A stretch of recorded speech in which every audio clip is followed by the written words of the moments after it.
Até 1994, milhares de brasileiros acordavam mais cedo aos domingos para acompanhar as manobras e ultrapassagens inacreditáveis de Ayrton Senna.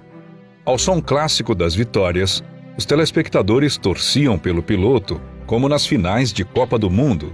E assim, ele se tornou um ícone do esporte brasileiro, lembrado e reconhecido mesmo por quem nem teve o privilégio de acompanhá-lo nas pistas.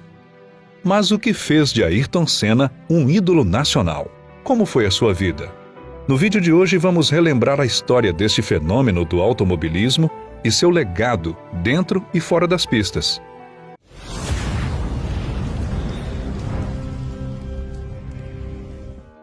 Em 1960, os Estados Unidos lançavam o primeiro satélite meteorológico. Foram realizados Jogos Olímpicos na cidade de Roma. Brasília era inaugurada e tornava-se a nova capital do Brasil.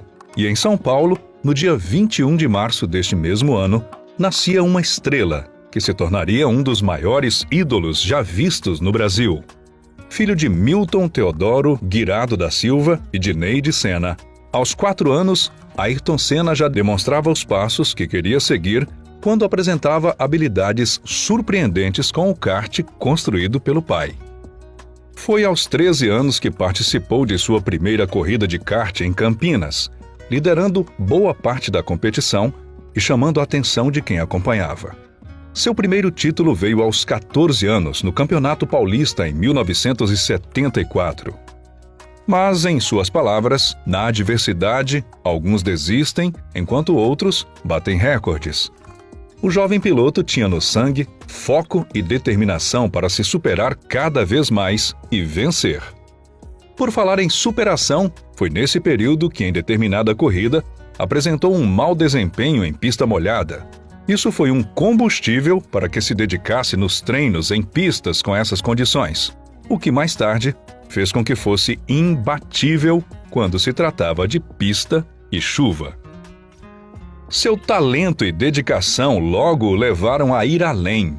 Senna participou de competições de kart na Europa e na Ásia entre 1978 e 1982. No entanto, não foi dessa vez que conseguiu o título de campeão mundial. Na década de 80, o jovem, que estudava administração para cuidar dos negócios da família, decidiu se mudar para a Inglaterra, mesmo contra a vontade dos pais, que achavam a carreira automobilística perigosa. Esse momento foi um divisor de águas na carreira de Senna, pois conheceu diversos carros e participou de competições de kart. Logo se destacou e ingressou na Fórmula Ford 1600, apresentando um desempenho surpreendente. No entanto, nem só de vitórias era feita a vida do jovem Senna, tendo que regressar ao Brasil por falta de patrocínio, retornando somente no ano seguinte para competir na Fórmula Ford 2000. Mesmo com um carro diferente, Senna apresentou excelente desempenho, vencendo 13 das 15 corridas. Desde então, se consagrava como um fenômeno. Depois disso, Ayrton Senna passou a competir na Fórmula 3, porta de entrada para a competição que o fez ser reconhecido mundialmente. O convite veio em 1982, através da equipe West Surrey Racing, em Truxton.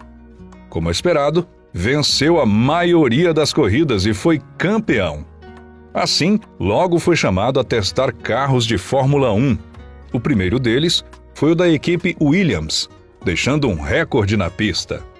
Por infeliz coincidência, um carro da Williams foi o último dirigido pelo piloto.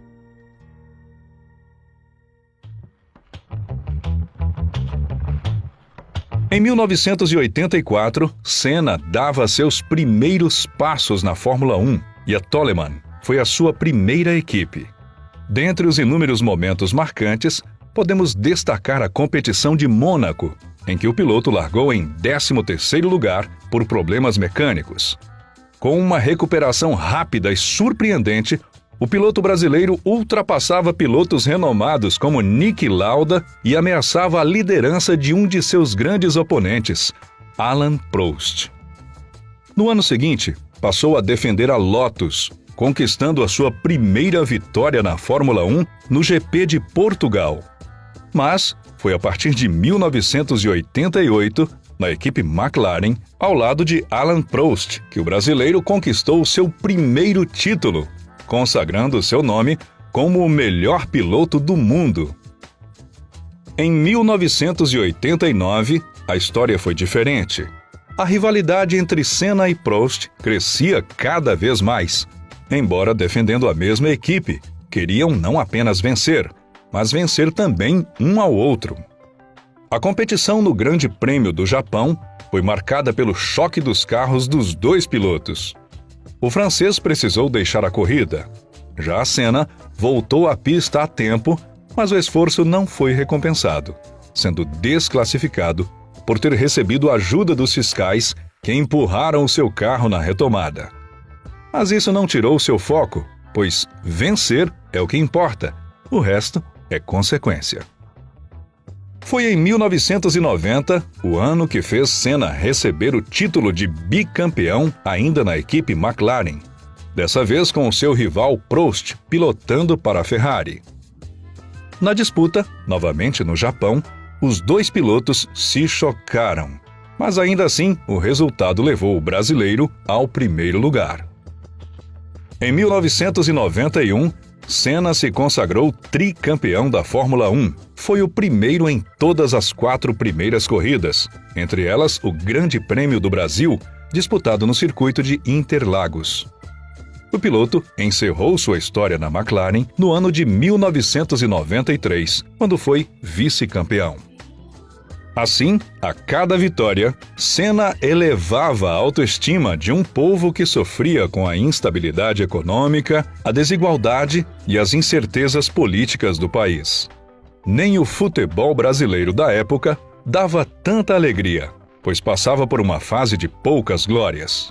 Os feitos de um piloto jovem e suas tantas vitórias entusiasmavam um Brasil já cansado de perder. Ver um brasileiro orgulhoso de usar um capacete verde e amarelo e chegando tantas vezes ao primeiro lugar, trazia ao coração do povo a esperança que precisavam. Senna se tornava um herói nacional. A vida de Senna era repleta de dificuldades, assim como a vida dos milhares de brasileiros que o acompanhavam. Vê-lo levantar a bandeira do Brasil nos seus pódios era uma forma de redenção. Mais do que recordes e vitórias, o piloto elevava o Brasil a muito mais do que um país exótico, colocando a nossa nação em lugar de destaque e prestígio. Considerado na época como embaixador do Brasil, foi atento às dificuldades de sua pátria, organizando projetos que seriam financiados por parte do seu patrimônio acumulado durante a Fórmula 1. No dia 1º de maio de 1994, a rotina se repetia. Milhares de brasileiros se sentavam à frente à TV para acompanhar a lenda. O piloto iniciava sua história na equipe Williams e no GP de San Marino, na Itália, um final de semana conturbado com acidentes graves nos treinos livres e na classificação, ceifou a vida do austríaco Roland Ratzenberger e ferimentos graves no então iniciante Rubens Barrichello. O desconforto e preocupação de Senna eram visíveis, mas para ele, desistir nunca foi uma opção. Infelizmente, a carreira de Ayrton Senna se encerrava ali, naquele grande prêmio sombrio. Na 7ª volta da corrida, o brasileiro perdeu o controle da sua Williams e colidiu violentamente contra um muro na curva Tamburello. Os brasileiros assistiam aflitos e viam em um leve movimento de cabeça uma esperança. Porém, no mesmo dia, foi constatada a sua morte. Naquele dia de grande comoção nacional, morria o ídolo, mas tornava-se ainda mais vivo o seu legado.